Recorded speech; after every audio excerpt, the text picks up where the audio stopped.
The ancient witness today comes from Mark 11, verses 1 through 11. When they were approaching Jerusalem at Bethphage and Bethany, near the Mount of Olives, he sent 2 of his disciples and said to them, "Go into the village ahead of you, and immediately as you enter, you will find tied there a colt that has never been ridden. Untie it and bring it. If anyone says to you, 'Why are you doing this?' just say, 'The Lord needs it, and will send it back here immediately.'" They went away and found a colt tied near a door outside in the street. As they were untying it, some of the bystanders said to them, "What are you doing, untying the colt?" They told him what Jesus had said, and they allowed them to take it. Then they brought the colt to Jesus and threw their cloaks on it, and he sat on it. Many people spread their cloaks on the road, and others spread leafy branches that they had cut in the fields. Then those who went ahead and those who followed were shouting, "Hosanna! Blessed is the one who comes in the name of the Lord. Blessed is the coming kingdom of our ancestor David. Hosanna in the highest." Then he entered Jerusalem and went into the temple, and when he had looked around at everything, as it was already late, he went out to Bethany with the 12.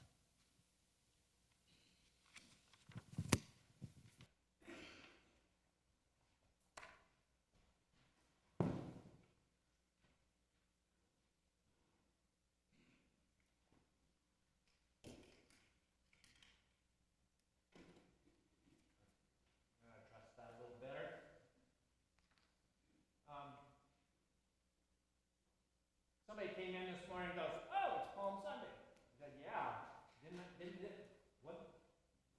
just happen?" Yeah, it was a whole year ago, but here we are again in our liturgical cycle.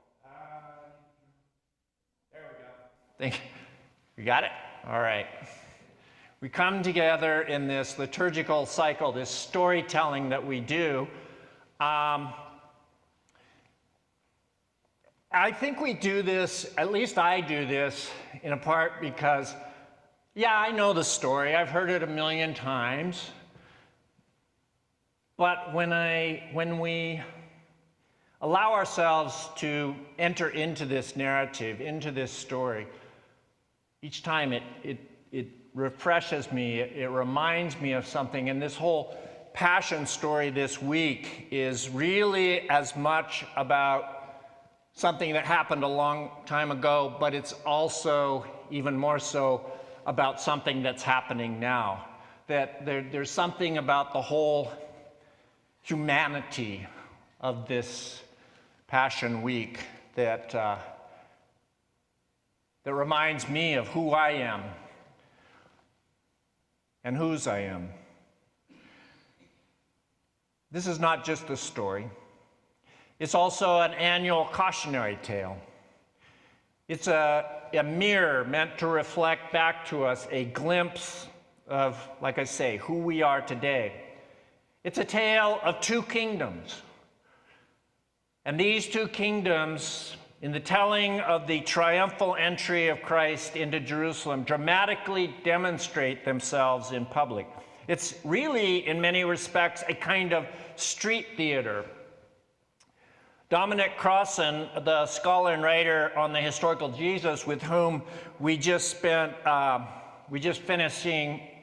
5-part series hearing and discussing, says that it's very likely that while Jesus was entering into the gates of the city from one end, Pilate, the governor of the region, was entering into the city from the other end. Pilate, as we have heard in many a Palm sermon, would have been sitting atop a strong, mighty steed surrounded by soldiers and dignitaries. And while Jesus, in theatric contrast, would have been riding, as we just heard in the story, atop a humble donkey and surrounded presumably by the very common folks he had preached to and related to and healed. Not people of great power or influence. Jesus didn't seem to be so interested in those folks. Jesus' fan base, Crossan reminds us, would have been coming through the gates of the city, following him on the opposite side, these common folk, as Pilate's more regal and powerful entry would have come from the other direction. I apologize if this background information may be review for you, but for the sake of reminding ourselves, let's recall a few other, I think, culturally specific and important details. One, as any occupied people, whether we are talking in ancient times or current times, whether it's Romans occupying ancient Palestine or Israelis today occupying Gaza and the West Bank, the domination of an outside power would have felt by those occupied as humiliation and oppression. Not unlike any occupied, like I say, people anywhere today. And let's remember also, the Hebrew people of Jesus' day and still today have a powerful narrative about covenant, about land, and about longing for a Messiah who will come at God's appointed time to restore, in this case, Israel to its former glory. This is not uncommon, this is not just common to this one people in this particular time. People look for messiahs when they are under stress, when they are feeling desperate, when they are longing for something better. These people in this troubled time of the story we just heard would have been acquainted with the prophetic text of the prophet Zechariah, who said, "Rejoice greatly, O daughter Zion. Shout aloud, O daughter Jerusalem. Lo, your king comes to you, triumphant and victorious is he, humble and riding on a donkey, on a colt, the foal of a donkey. He will cut off the chariot from Ephraim and the war horse from Jerusalem, and the battle bow shall be cut off. And he shall command peace to the nations. His dominion shall be from sea to sea and from river Euphrates to the ends of the earth." Now, Crossan reminds us that 3 centuries before Jesus' Palm Sunday entrance that we are celebrating this morning, it would have been Alexander the Great, having just conquered Tyre and Gaza after terrible sieges, and Jerusalem. He comes to Jerusalem, apparently, according to history, and Jerusalem opened its gates without a fight. And we can imagine the victorious Alexander, again, entering into Jerusalem on a muscular war horse. Victorious. Similarly, Crossan highlights that the custom would have been similar for Pilate, to make a militaristic triumphal entry to Jerusalem. Again, war horse, chariot, and weapons. Pilate, who ruled with a heavy hand, would ride in to remind the pilgrims of Passover that Rome was in charge. Such a demonstration would have been especially pertinent since Passover was explicitly a celebration of liberation of the Jews from slavery in Egypt. Thus, Jesus' subversive donkey ride reminded all those waving palm branches that Rome was the new Egypt, the emperor was the new Pharaoh.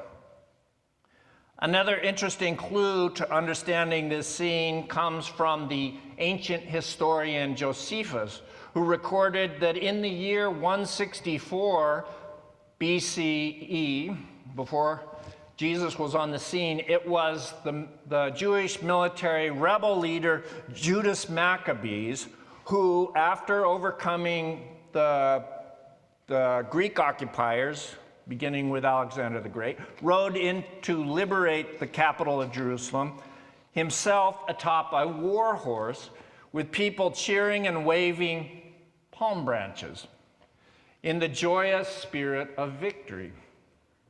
So I think we can assume that the waving of the palm branches from the people's historical memory may have been in the crowd's mind as Jesus entered into the city. It was a dog whistle, if you will, The new Judas Maccabees was coming to drive out the new oppressors. Clearly, the apparent lampooning and satire of Jesus on a humble donkey is just the opening scene of what came to be known as Holy Week, or comes to be known as Holy Week. The next day, Jesus continued the trajectory that had begun with his unusual entry to Jerusalem when he overturns the tables of the temple to interrupt, if only briefly, business as usual. As indicated by the odd symbolism where upon leaving for the night, Jesus curses then a barren fig tree, as if to say that the current religious and political establishment, like the troublesome fig tree, was not bearing fruit. Suddenly, in the very center of power, during the volatile time of Passover, we find Jesus making broad, increasingly public, controversial demonstrations. Jesus is no longer merely making these teachings in the small towns and villages around Galilee, but now he is taking his message to the heart of the region's power, Jerusalem. What could go wrong? But I do not think that Jesus wanted to die, but his passion for justice and his anger at injustice, a passion and anger he inherited from the Hebrew prophets before him, led him to take increasingly large risks to show the contrast between the status quo, where Herod was king, and the kingdom of God, where concern for the least of these was central. These risky actions of confrontational nonviolence led directly to Jesus' martyrdom. This account is not to say that following Jesus necessarily means we will die a tragic death ourselves. Certainly there are those great figures we remember like Francis of Assisi or Clarence Jordan or Dorothy Day who followed Jesus in radical, controversial ways and died in old age. But there are also those like Oscar Romero, Martin Luther King Jr., Gandhi, and so forth, who, like Jesus, were killed when they risked following the way of peace, the way of Christ. Rosa Parks, another example, an imitator of Christ, not because she suffered for taking her stand or keeping the seat, but because she had the courage to believe in her own dignity and fought for it in spite of the conflict that resulted. Again, other popular figures like Nelson Mandela, again, imitator of Christ, not because he suffered in prison, but because he held out for peace and justice and led a nation to resurrection. In each case, it's not the suffering that is redemptive, but the courage to pursue justice in the face of pain and evil.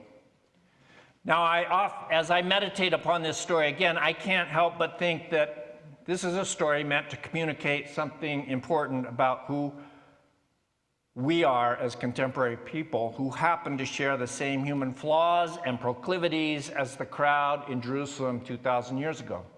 As I indicate in the title of this meditation, beware the crowds.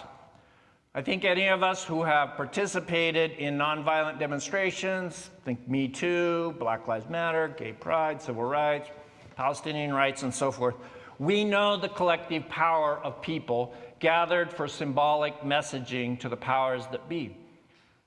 It can be intoxicating. It can feel like we are a part of history making. It can feel like fulfillment of hope. It can feel like finally things are going to change for the better. We're finally going to be heard. And don't get me wrong, I believe demonstration is a powerful and righteous tool for being heard and making change. I will be there with those crowds from time to time, if it's for a righteous cause and a righteous means. But then the story of Palm Sunday and following gives us a warning of how easy our human longings for hope and liberation can morph into violence. Again, think January 6, 2020. And I think the key difference between the power of collective demonstration as a force for good versus a collective mob violence is whether we are committed to the war horse or the humble donkey. Do we follow the unarmed Messiah figure whose army of followers have nothing more dangerous than some palm branches? Or do we follow a mighty warrior king surrounded by sycophants and armed guards? Mobs are powerful. We know this, and mobs are dangerous. We know that in crowds, human beings can do horrible things that they might not otherwise do as individuals. Social scientists have studied this kind of behavior, how our worst traits and behaviors can be amplified, can be manifest when we take our collective spirit, when we take into us the collective spirit of a crowd. Egged on maybe by so-called leaders, we say things, we throw things, we burn things, we steal things, we hit things in groups that we would never do individually. Again, all we have to do is see video footage of some of these events. Again, January 6, 2020 would be a prime example, to be reminded what this looks like, and it's not pretty. And here's what totally baffles me, and I assume you too. In some of our most fervent Christian brothers and sisters in our country today, the white evangelicals, they seem to have latched onto the ideology of a quite white Christian nationalism, and that's why we're doing this film in a few weeks, just to say, is this really who you want to be? Because if it is, your vote's going to count, however it goes. These people, these folks, our brothers and sisters, they want a warrior king. They want someone who will come in and forcefully bring about change through violence and raw brute power. They don't believe in the Prince of Peace. Lip service to peace, maybe, but lip service is not belief. They want Caesar.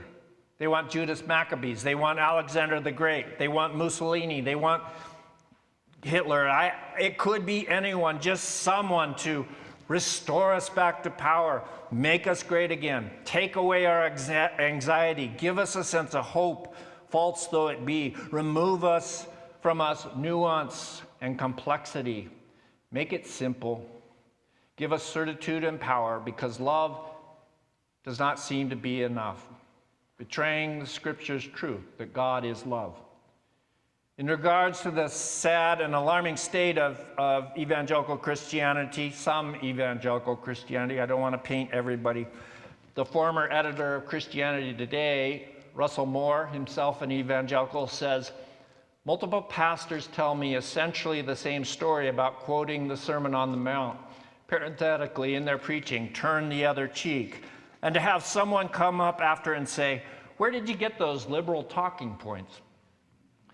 When the pastor would say, I am literally quoting Jesus Christ, the response would be, yeah, but that doesn't work anymore. That's weak. Moore says, when we get to the point where the teachings of Jesus himself are seen as subversive to us, then we're in crisis. Well, I get what Moore is saying, but then again, maybe that is the point. Jesus' teachings are subversive.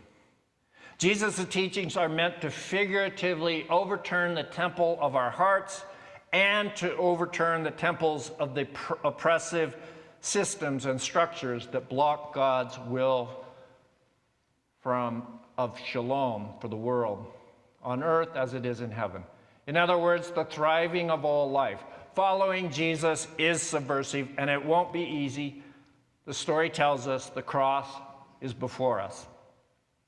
As we enter more deeply into this Holy Week, we will, narratively speaking, move from loud hosannas and waving palm branches and wild expectations of hope, and without hardly even thinking about it, the story will move us toward shaking fists and shouts for death and a feeling of disillusionment. If we allow ourselves to enter into this story by bringing into it our present story, we will see that the old narrative that the world wants and expects, the same old tired stories of one power violently overthrowing another, war and violence, war and violence, war and violence. It's tiresome, and it's not the narrative of God. The narrative of God, if the life and teachings of Jesus mean anything, is a narrative of nonviolent active faith that expresses sacrificial, life-giving love. And lest we think that is all that this story has to teach us, don't forget that this is, again, a cautionary tale meant to keep us humble. And even though we get it, we think we do, we ourselves are still vulnerable. We can't just point to others and say, whoa, glad we're not like those people. Fickle, blind, gullible, violent. Oh no. No, we are like those people. The story reminds us that we are all susceptible to the same blindnesses and temptations as those we critique. And it is only by the grace of God and by our own willingness to stay alert and strong together in Christian community, all of us together, that we will be able to stay true to the path of Jesus, the path we are committed to. So may together we walk this path, and though the way be uncertain and scary, let us find assurance that the Spirit goes with us as we take our journey to the cross this week. Amen.